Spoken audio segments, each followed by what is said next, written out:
राष्ट्रीय संघटनेनं 2012 मध्ये अशाच प्रकारचा कार्यक्रम त्यावेळेस मी घेतला होता आणि आज बघितलं आपण योगानं माझ्या नशिबानं तुमच्या सहकार्यानं आशीर्वादानं देवेंद्रजी फडणवीस साहेब मुख्यमंत्री त्यांनी आशीर्वाद दिला, माझे नेते अजितदादा पवार साहेबांनी दिला, एकनाथराव शिंदे साहेबांनी दिला आणि माझ्यासारख्या माणसावर मराठवाड्यातल्या दुष्काळी भागातल्या माणसावर सहकार मंत्री म्हणून माझ्यावर जी जबाबदारी दिली त्याच्या मागे काहीतरी गूढ असेल असं मला वाटतंय।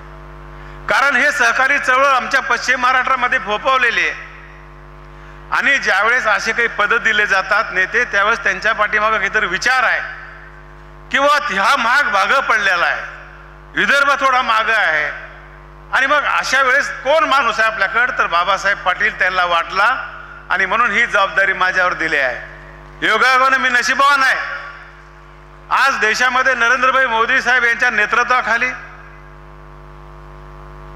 देशामध्ये या सहकारी चळवळीची स्थापना केली।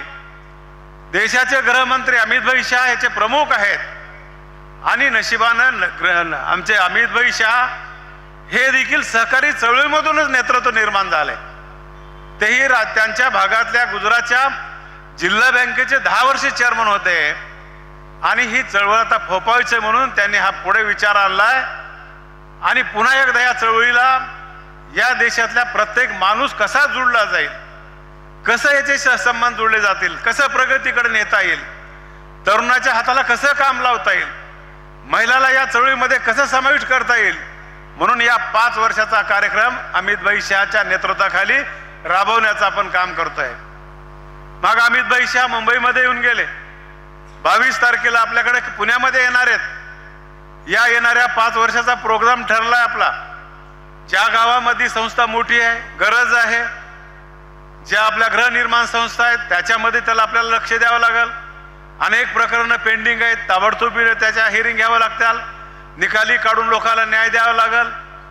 दूध डेअरी आहेत, पतसंस्था आहेत, मजूर संस्था आहेत, ह्या सगळ्या संस्थांचा कारभार सहकारी चळवळीच्या माध्यमातून केला जातोय। आज या सहकारी चळवळीला चांगले दिवस आणायचे, वृद्धिंगत करायचे, पुनर्जीवित करायचे। जिल्हा बँका काही ठिकाणच्या अडचणीत आल्यात, का अडचणीत आल्यात याचा आपल्याला शोध घ्यावा लागेल। तिथल्या भागातली सगळी अर्थव्यवस्था मोडकळीस निघाली। काल परवा आपण नाशिकच्या संदर्भात आणि बीडच्या संदर्भात बैठक घेतली। नाशिक बँकेला जिल्हा बँकेला देखील काही पैसे देण्याचं सरकारने हमी दिली। हमी देत असताना पैसे घेतल्यावर ते सगळे पैसे डिपॉझिटवर देण्याचं काम नाही। अनेक सहकारी बँकेने आपला व्यवहार बँकामध्येच करावा। आता सांगितलं आमच्या चेअरमन साहेबांनी की बा तुम्ही सांगता या बँकेत ठेवा, ठीक आहे, कुठंतरी कमी अधिक झाला असेल, पण हे लोकांचे पैसे लोकांनी देखील विचार करावा की कोणत्या बँकेमध्ये पैसे ठेवायचे, संचालक मंडळ कार्यक्षम आहे का, संचालक मंडळ विश्वासू आहे का, आयुष्याची पुंजी ठेवायची आणि 1-2% व्याजासाठी कुठेतरी पैसे ठेवायचे आणि मग ती पतसंस्था असेल बँक अडचणीत आली की मग सगळ्या जीवनाची बर्बाद होत असते। त्याच्यासाठी आम्हाला काही कायदे करायचे आहेत, करावं लागणार आहे, केलेत।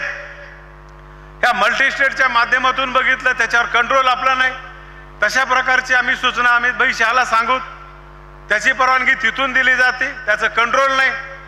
तशा प्रकारची नियमावली केली। पैसे ठेवून घेत असताना जास्तीत जास्त व्याज दर किती असावा, एक स्टँडर्ड रेट आपण करून दिलाय।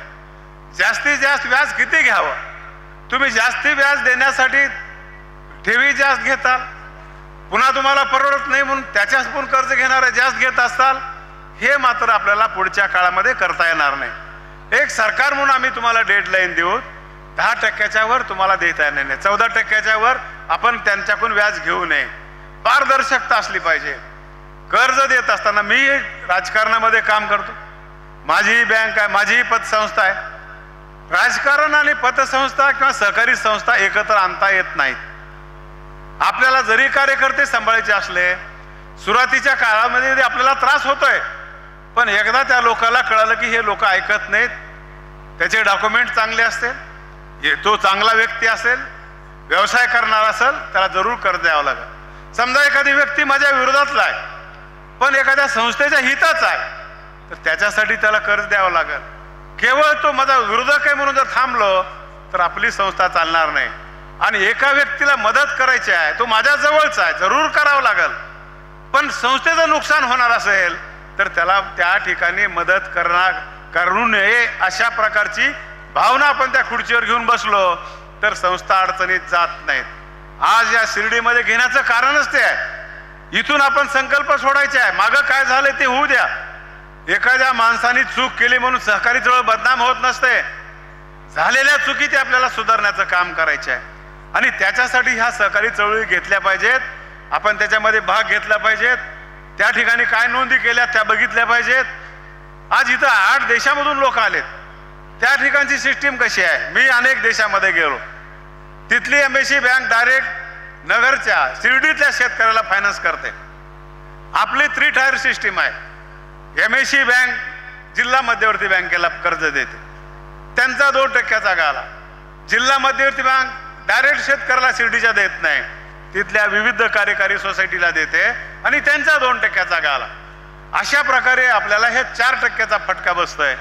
आणि म्हणून अमित भाई शहानी आता नवीन सरकारने हा विचार पुढे आणलाय की आपल्याला आपल्या विविध कार्यकारी सोसायट्या हे आपल्याला सक्षम करायच्या, गोडाऊन बांधण्यासाठी परवानगी द्यायच्या. तिथं अगोदर आपण पोटेन्शियल आहे का बघावं.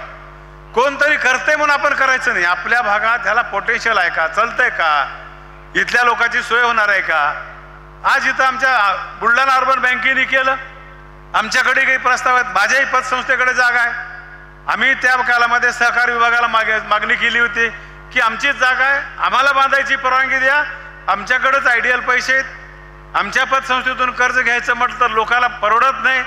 मग तिथं जर आम्ही माल ठेवलो, आमचंच गोडाऊन केलो, त्यांच्या म्हणण्याप्रमाणे बरोबर आहे, तुम्हाला व्यापार करता येणार नाही.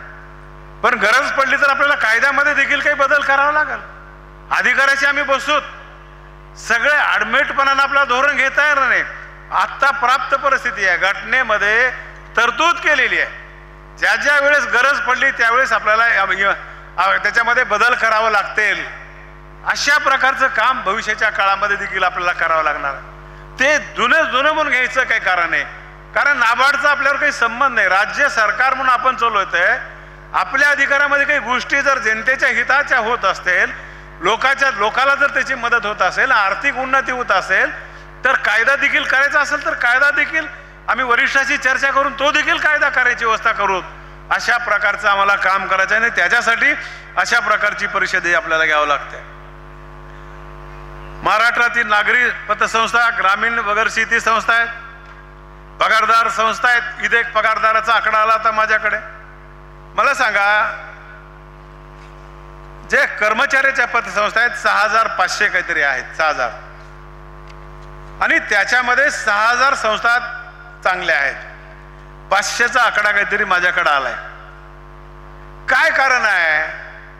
तिथलचे चेअरमन, संचालक मंडळाने त्या कर्मचाऱ्याचा सेवानिवृत्तीचा काळ येत असताना तिथं थोडासा ब्रेक द्यायला पाहिजे होता ना. आपल्याकडे जर एखादा सेवानिवृत्तीचा माणूस असेल किंवा एक्सेस होत असेल तर त्याला आपण कर्ज देतो का? ते पगारदार संस्था असताना जर 500 संस्था आपल्या त्याच्यामध्ये अडचणीत आहेत, कुठंतरी चिंतनीय बाब आहे, विचार करावा लागेल. ते कार्यकारी मंडळ जे त्यांनी काम व्यवस्थित केलं नाहीये, त्याचा अर्थ डोळेझाकपणा केला असंच होत आहे. कारण तिथे श्युअरिटी आहे, त्याची पगार आहे आणि पगारातून पैसे कमी होणार आहेत. 6500 पैकी 500च्या पाकेतर आकडा आहे तिथं आहे माझ्याकडे. या संस्थेची आपण तपासणी बघावं लागेल कशामुळे हे झालंय. आणि माझा खास 100% दावा आणि विश्वास आहे की त्यावेळेस निग्लेक्टपणा केला, निग्लेजन्सी केली, त्याच्यामुळं 500 संस्था अडचणीत आल्यात. पैसा आपला आहे, बँकेचा आहे, जिल्हा बँकेचा पैसा आहे, जिल्हा बँकेने त्यांना कर्ज दिले.